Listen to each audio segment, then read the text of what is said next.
ሰላም ሰላም ፍትዋትን ክብራንን አመላ ዓለም ትርከው ነሻና ላይ ቤተሰብ ከመይት ኾነው ኩል ሰላም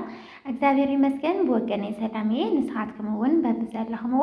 ሰላምኩም ብዝሕ ተረፍ ክብለለይ በዓልቲ ሙሉእ ተስፋያ እንኳዕ ድማ ናብ ቻናለይ ብሰላም መጻኹም ናይ ሎማዓንቲ ቪድዮና ዝኸውን ከዓ ከም ተለመድ ዋጋ ወርቂ ወሲኹ ዶ ቀኒሱ ንዝብል ዕለተ ሐሙስ ጁላይ 22 ወይ ከዓ ሐምለ 16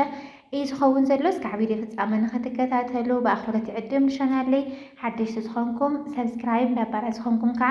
ላይክ ሸር ብምግባር ንኽተበረታትዑኒ ብትሕትና የላዎ ላይክ ሸር ንትገብሩለይ ካብ ልብና መስገንኩ እየ ሰናይ ጻንሒት ሰናይ ምክትታል ይቅርታ ሎማዓንቲ ጁላይ 23 ወይ ከዓ ሐምለ 16 ይዝኸውን ዘሎ ማለት እዩ ሰናይ ጻንሒት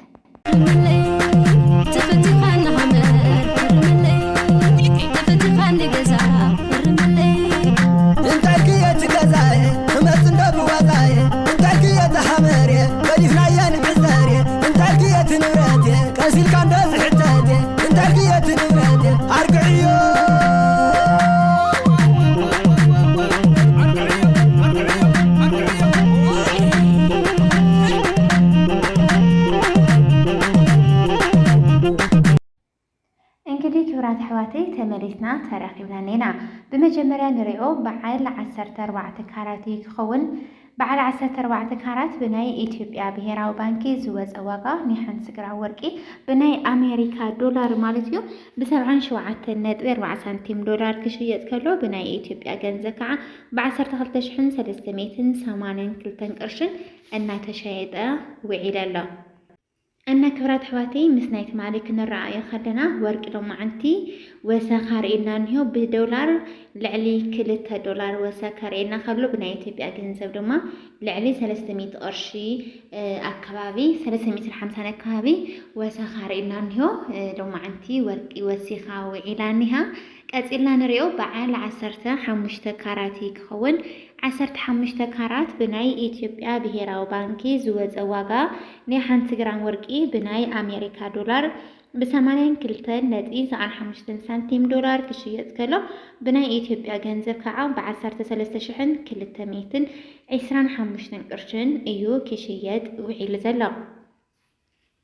ቀፂልና ንሪኦ በዓል 16 ካራት ክኸውን 16 ካራት ብናይ ኢትዮጵያ ብሔራዊ ባንኪ ዝወፀ ዋጋ ናይ 1 ግራም ወርቂ ብናይ አሜሪካ ዶላር ብ88.26 ሳንቲም ዶላር ክሽየጥ ከሎ ብናይ ኢትዮጵያ ገንዘብ ከዓ ብ14108 እዩ እናተሸየጠ ውዒል ዘሎ ቀፂልና ንሪኦ በዓል 17 ካራት ክኸውን 17 ካራት ብናይ ኢትዮጵያ ብሔራዊ ባንኪ ዝወፀ ዋጋ ናይ 1 ግራም ወርቂ ብናይ አሜሪካ ዶላር ብ93.81 ሳንቲም ዶላር ክሽየጥ ከሎ ብናይ ኢትዮጵያ ገንዘብ ከዓ ብ14988 እዩ እናተሸየጠ ውዒል ዘሎ ክብራት ሕዋተይ እንግዲህ ዝወርቅ እዚ ዋግኡ ዝኸውን ዘሎ ናይቲ ወርቂ ጥረ ዋጋ ብቻ እዩ ማለትም ትወርቂ ናብ ምንም ዓይነት ዲዛይን ዘይተቀየረ ጥረ ወርቂ እዩ ማለት እዩ እና ሓደ ሕዋት ኒኹም ብውሽጢ መስመር ወርቂ ትሸጥ ዲኺ ወርቂ ክንደይ ክትሸጥ እዩ እንትብሎ ያው አነ ወርቂ ቤት የብለይን እዚ ብናይ ብሔራዊ ባንኪ ኣብ ድረገጹ ዘቐምጦ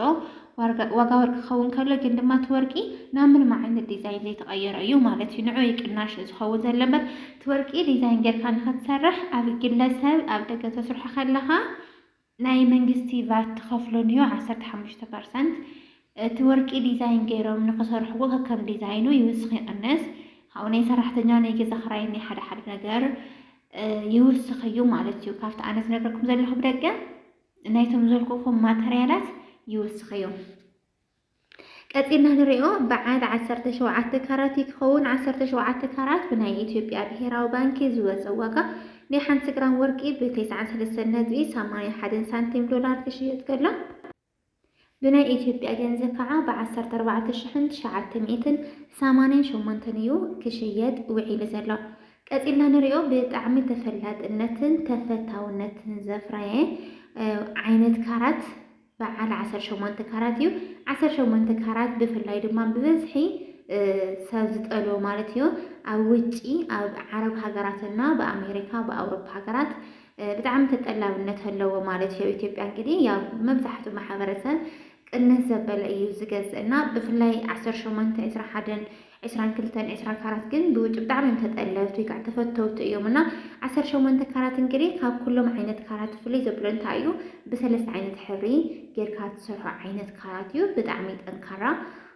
ናይዚ ዋጋ ድማ ብናይ ኢትዮጵያ ብሄራዊ ባንኪ ዝወፀ ዋጋ ናይ 1 ግራም ወርቂ ብናይ ኣሜሪካ ዶላር ብ99.30 ሳንቲም ዶላር ክሽየጥ ከሎ ብናይ ኢትዮጵያ ገንዘብ ከዓ ብ15,568 ቅርሽን እዩ እናተሸየጠ ውዒሉ ዘሎ።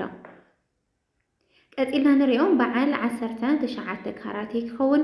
19 ካራት ብናይ ኢትዮጵያ ብሄራዊ ባንኪ ዝወፀ ዋጋ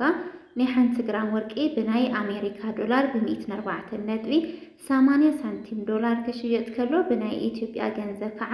ብ16,751 ቅርሽን እዩ እናተሸየጠ ውዒሉ ዘሎ። ሎማዓንቲ ወርቂ እንታይ ከም ዝሓሰበ ወሰኻሪና እንዮ ማለት እዩ። ቀፂልና ንሪኦ ብጣዕሚ ተፈታውነት ተፈላጥነት ዘለዎ ኣብ ውጪ ብፍላይ ኣብ ዓረብ ሃገራትና በአውሮፓ በአሜሪካ መብዛሕትኡ ልዕሊ 90% ዝገዝኦ ሰብ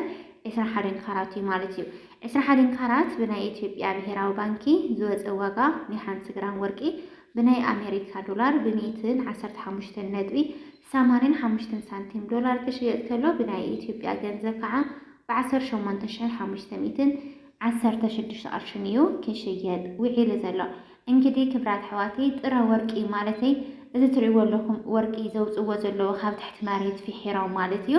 ንሱ ጥረ ወርቂ ይበሃል። ንኣብነት ዝኣምኒ ዝፍንቅላ ዘሎ ክትሪእዎ ኢኹም ወርቂ ጥረ ወርቂ ማለት እዚ ትሪእዎ ኣለኹም ማለት እዩ። ናይዚ ዋጋ እዚ እየ ድማ ዝነግራኩም ዘለኹ። ቀፂልና ንሪኦ 22 ካራት ክኸውን 22 ካራት ብናይ ኢትዮጵያ ብሄራዊ ባንኪ ዝወፀ ዋጋ ናይ 1 ግራም ወርቂ ብናይ ኣሜሪካ ዶላር ብ121.35 ሳንቲም ዶላር ክሽየጥ ከሎ ብናይ ኢትዮጵያ ገንዘብ ከዓ ብ19,396 ቅርሽን እዩ እናተሸየጠ ውዒሉ ዘሎ። ቀፂልና ንሪኦ በዓል 23 ካራት ክኸውን እንግዲህ እስካብ ሕዚ እስካብ 22 ካራት ዝረአናዮም ዓይነት ወርቂ ንዝተፈላለዩ ዓይነት መጋየፂ ክጠቕሙ ከለዉ 23 24 ካራት ግን ንመጋየፂ ኣይመከሩን። ኩሉ ግዜ ዝጠቕሶ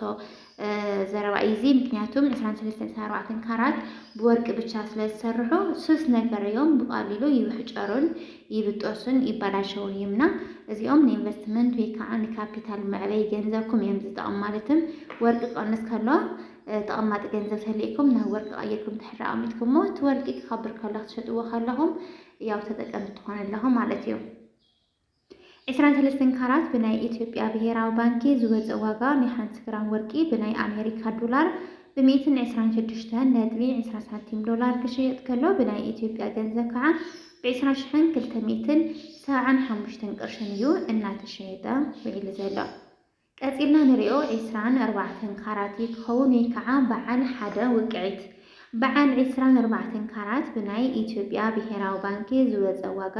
ናይ 1 ግራም ወርቂ ብናይ ኣሜሪካ ዶላር ብ132.41 ሳንቲም ዶላር ክሽየጥ ከሎ ብናይ ኢትዮጵያ ገንዘብ ከዓ ብ21,128 እዩ ክሽየጥ ውዒሉ ዘሎ። ክብራት ኣሕዋተይ ናይ ሎማዓንቲ ዋጋ ወርቂ ዝነበረ ዕለተ ሐሙስ ጁላይ 23 ወይ ከዓ ሓምለ 16 ከምዚ ይመስል ነይሩ። ንስኻትኩም ከ ብኸመይ ነዝል ደሞ ሓሳብ ርኢኹም ኮሜንት ጻሕፉለይ ማለት ዝገዛእኹም ተልኢኹም ክንደይ ገዚእኹሞ ነዝል ከዓ ሓሳብ ርኢኹም ኮሜንት ጻሕፉለይ። እስካብ ቪድዮ ፍጻመ ንዝተኸታተልኩምኒ ካብ ልቢና መስገንኩ እየ። ላይክ ሸር ሰብስክራይብ ምግባር ድማ ከይትርስዑ ሓሳብ ርኢኹም ኮሜንት ጻሕፉ ብጣዕሚ ንፈትወኩምን ነኸብረኩምን ሰሰናዩ ባይ ባይ